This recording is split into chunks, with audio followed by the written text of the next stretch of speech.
right, Daily Ticker Time brought to you by Pelican Brewing. Visit pelicanbrewing.com for more details on locations, events, award-winning beers, independently brewed since 1996. Pelican Brewing, born at the beach. We had a conversation yesterday debating a Quake take from Paul Finebaum. Should Lincoln Riley have been fired last year? Unacceptable coaching job. We thought, you know what, let's follow up on that with somebody who's close to the program, a good friend of the program here, Ryan Abraham, at Inside Troy on Twitter, and the owner and publisher of USCFootball.com. Ryan, good morning to you, man. Thanks as always for the time up here in Portland. Paul Finebaum with the take. He would have fired Lincoln Riley after last season.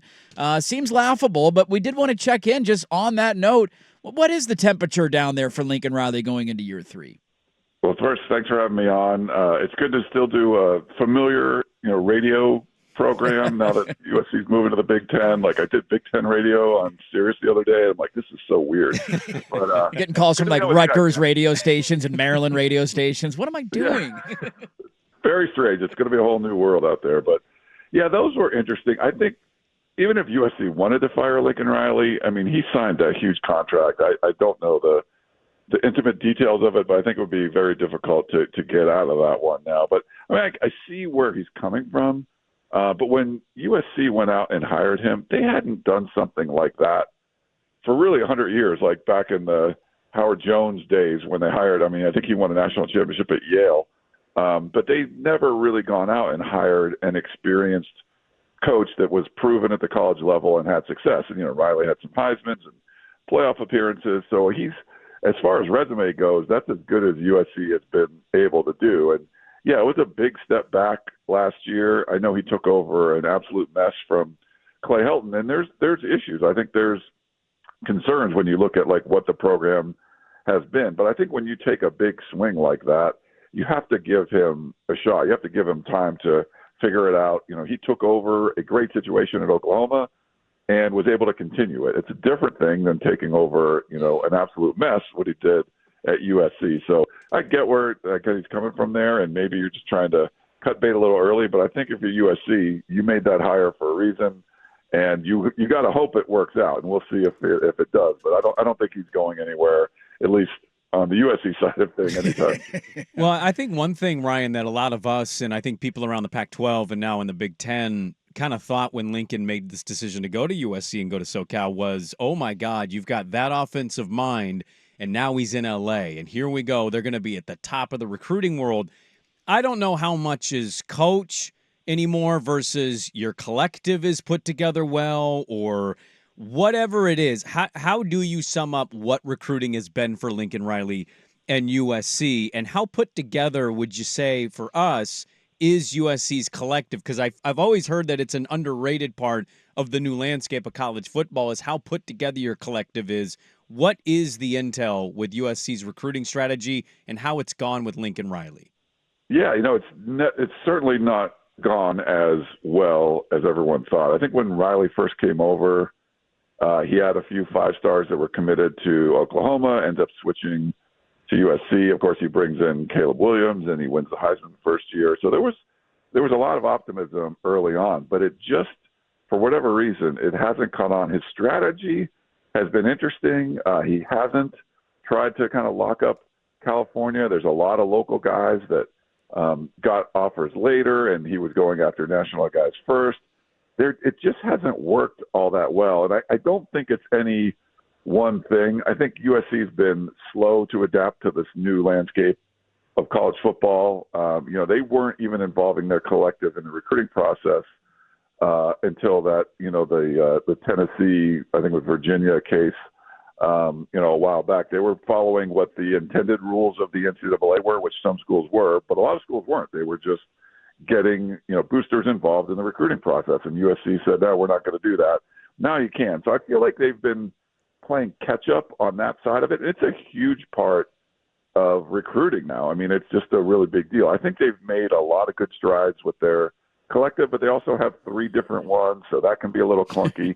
I think it's more about less than just what is the collective doing or what's recruiting. It's kind of how it's all working together. They don't all seem to be on the same page, and I think it's hurting them. I think they're coming along, but they've just kind of been behind that a little bit and not been able to recruit at the high level that you expect USC to be able to recruit, especially with like a high name, high powerful coach like Lincoln Riley. Interesting. Ryan Abraham is our guest at Inside Troy on Twitter, USCfootball.com. One of our favorites talking USC after we had a little debate on our show about Paul Finebaum's comments yesterday that Lincoln Riley should have been turfed. And your answer to that is, I think, spot on. USC's not going to make that move. That's one of those, let's throw some hot takes out. It's the offseason. It'll get everybody kind of conversing about this. But it was interesting, Ryan. I'm curious your thoughts because we ended up having a follow-up conversation about Finebaum's comments. And my co-host had mentioned, hey, you go 8-4 this year.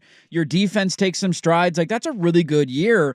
And I agree with where he's coming from, but I also think it's funny to think of, imagine saying that when Lincoln Riley is hired. Like in year 3, year 8-4 is a good year, man. We're making progress. What are the expectations for them this year? Caleb is gone. We knew how talented once in a generation kind of quarterback down there.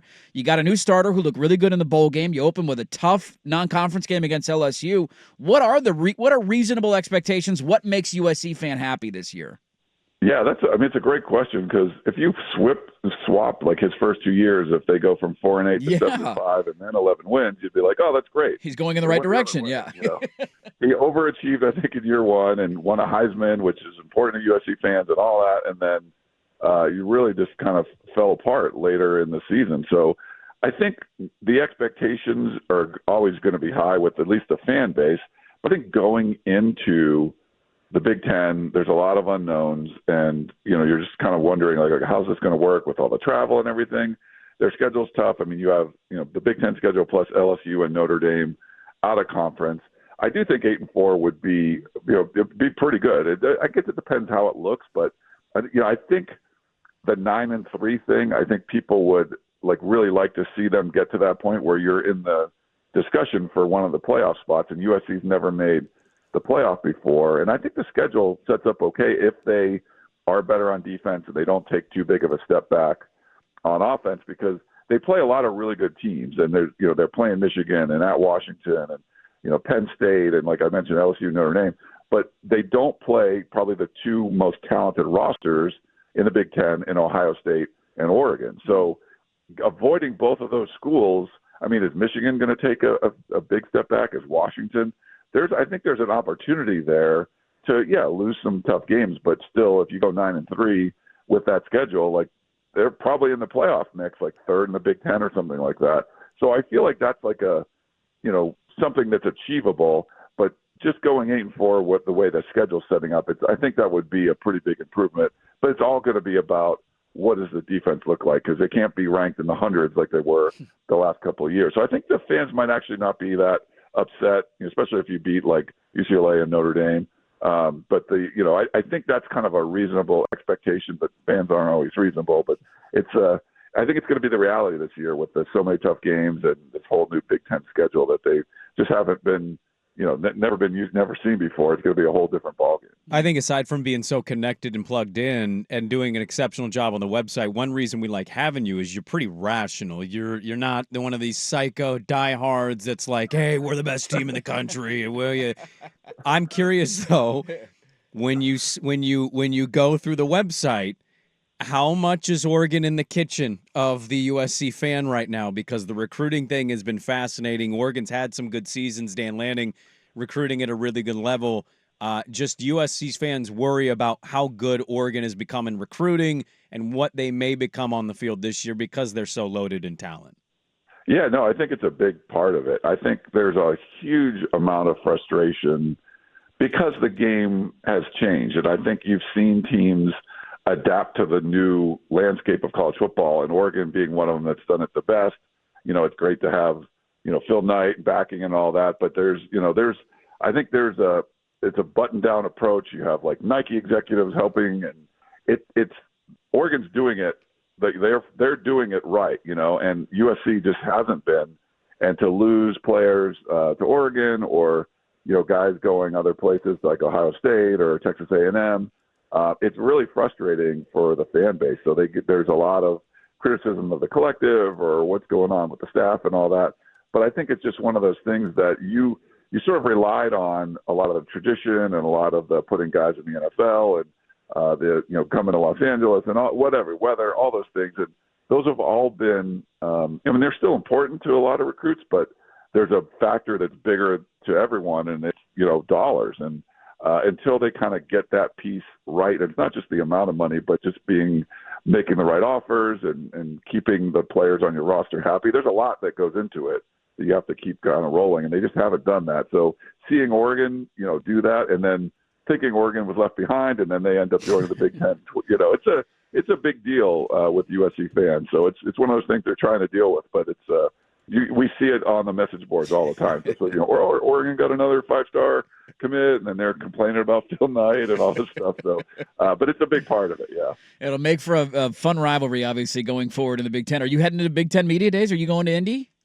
I got 3 of my people going out there, so I won't be going. Yeah, all my staff wanted to go, so I'm like, all right, I'll let you guys go handle in Indianapolis. I want to wait till they come out to Vegas. Hopefully, there you go. Yeah, a little bit better trip going to Vegas and Indianapolis. That's for sure. Ryan Abraham, Inside Troy on Twitter. He's one of our favorites. USCFootball.com. Thanks for the insight, the update. I'm sure we're going to be reaching out to you as football season is right around the corner. We can't wait. Thanks as always, man. No, thanks for having me. Ryan Abraham talking USC football. Oregon's in the kitchen. Feels like 8-4 is a good year. To your point from yesterday, show defensive strides. And I didn't really think about his scheduling anecdote there too, of that they don't have to play Ohio State and they don't have to play Oregon this year, who some would, at least going into the year, argue with the 2 best teams in the conference. So while it's still a challenging schedule, there's not maybe a team that should be able to talent-wise overpower you like potentially Oregon or USC could. I think it's all just about timing for them, right? Like you mentioned they play Michigan fairly early in the year. Week 3, I think, right out of the gate. But see, like as good as Michigan's probably going to be, I think they're going to be loaded on defense, and we'll see what they are offensively. It's about when you play Michigan. Playing at Michigan is not easy. Playing at Michigan when it's like 79 degrees, that fits really well with Lincoln Riley offense. Miller Moss is going to be a very interesting case. They also get Wisconsin at home, so you don't have to go to Wisconsin. Yep. You're at Minnesota. I mean, come on. You should be rowing the boat. PJ Fleck tried to go to UCLA. I just don't have a lot of faith that the Gophers are going to be good. And then Penn State, you get Penn State at home. Like, you go look at it, your toughest road game is Washington. Well, Michigan, obviously, but I mean, like late in the season. Later in the year. You're at Washington. You get Rutgers at home, Penn State at home, Notre Dame at home, at UCLA, and you get Nebraska at home. You avoid actually a lot of cold weather situations late in the year, and you got a lot of big opponents coming to your house. So if you can salvage, be 8-4, maybe flirt with 9-3, and your defense isn't embarrassing, I think people just need to continue to be patient. It was also good to hear him basically say Lincoln has took a bad approach, but also not as quite prepared for what this world is of college football collectively. No, that's been the take behind the scenes down there for a while. And I think that's that's what needs to get some people off of his neck. He's not maybe a perfect coach, certainly has his flaws, but I'll take that offensive mind all day, especially if he's going to give me elite quarterback play the way he has in his career. If he nailed the defensive hire, now it's on the university. Get your ass together, and we can start recruiting with some of these bigger boys. Well, it's interesting, too. 3 teams on that schedule you would traditionally circle as, tough game. We have no clue how good they're going to be. LSU, I'm assuming it's going to be good, but we don't know. Michigan won a national championship, but they lost a ton, including their coaching staff. And we underrate And Washington's the same thing. They were undefeated last year, so you're like, that's a tough trip to Seattle. Assuming they'll be good, but I have no clue how good Washington's going to be this Nebraska year. coming to your place, same thing. Like, very similar. Nebraska going to take a big step this year with Raiola. So Ryan Abraham with an update on USC.